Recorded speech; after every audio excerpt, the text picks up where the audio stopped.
Jean-Paul Sartre, dans un livre célèbre intitulé « Saint-Genès, comédien et martyr », écrit la phrase suivante. « L'important n'est pas ce qu'on fait de nous, mais ce que nous faisons de ce qu'on a fait de nous. » Ce qui me fait penser à une question importante qui peut changer et avoir des conséquences importantes dans votre vie et que je vais vous dévoiler.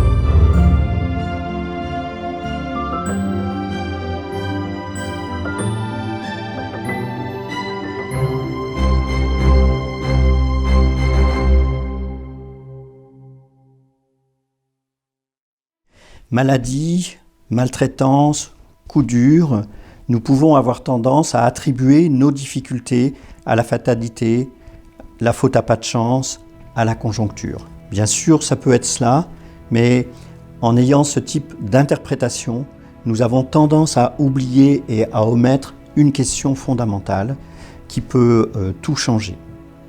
Cette question, c'est « et si c'était moi le responsable ?» Bien entendu, je peux comprendre que cette question peut choquer certains parmi vous. Je ne fais pas partie de ceux qui, par exemple, s'agissant de l'exclusion de la pauvreté, renvoient aux pauvres leurs responsabilités ou qui, s'agissant des maltraitances faites aux femmes, renvoient aux femmes leurs responsabilités. Je ne suis pas dans cette culpabilisation-là. Pour autant, la question « et si c'était moi le responsable ?» est posée et lorsque Jean-Paul Sartre nous donne sa phrase et nous dit « l'important n'est pas ce qu'on a fait de nous, mais bien ce que nous faisons de ce qu'on a fait de nous », ce qu'il dit, c'est non pas de renvoyer à la culpabilité ou à l'assistanat, ce qu'il dit, c'est qu'il y a un espace de liberté entre ce qui nous est fait et ce que nous en faisons. Et cette liberté, c'est d'exercer et de choisir ce que nous voulons faire. Exercer notre liberté, décider. Mais pour exercer notre liberté, par exemple, après un coup dur, eh bien, il va falloir que nous puissions éviter 3 écueils. Le premier écueil, c'est une sorte d'écueil d'identification à mon malheur. C'est-à-dire que si je suis pauvre, ou si je suis malade, ou si je suis chômeur, il y a un moment où, sans m'en rendre compte, je finis par m'identifier à mon malheur. Je finis par être mon malheur.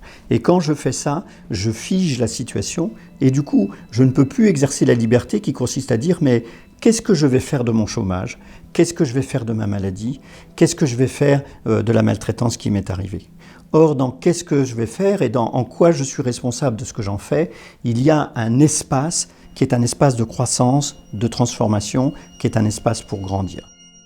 Le deuxième écueil, très important, c'est que un certain nombre de personnes, vous pouvez le voir autour de vous, peut-être certains d'entre vous sont concernés, font eux-mêmes leur propre malheur. D'ailleurs, le grand systémicien Paul Vatlavik a écrit un livre qui s'appelle « Faites vous-même votre propre malheur ».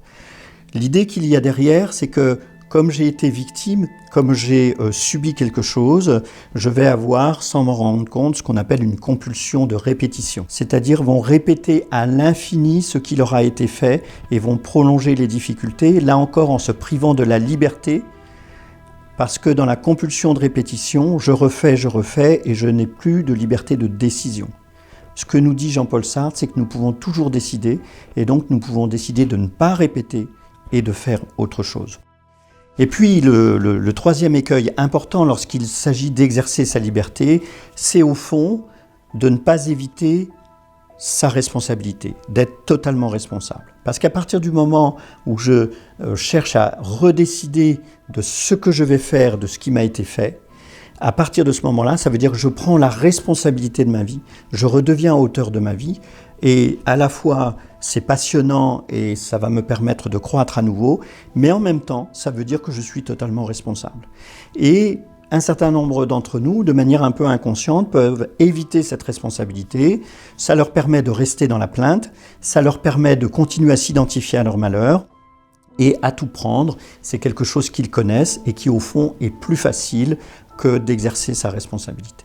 Au fond, cette phrase de Jean-Paul Sartre qui paraît paradoxale et assez simple, elle ouvre un espace qui est l'espace de l'existentialisme, qui est l'idée que chacun d'entre nous, nous avons le pouvoir sur notre vie et que ce pouvoir réside dans notre liberté de choisir, y compris si ce qui m'a été fait a été difficile. Si vous voulez aller plus loin dans ce sens, si vous voulez approfondir encore plus dans ce sens, vous pouvez le faire en suivant la formation que j'ai réalisée qui s'appelle « Mobiliser votre pouvoir de résilience ».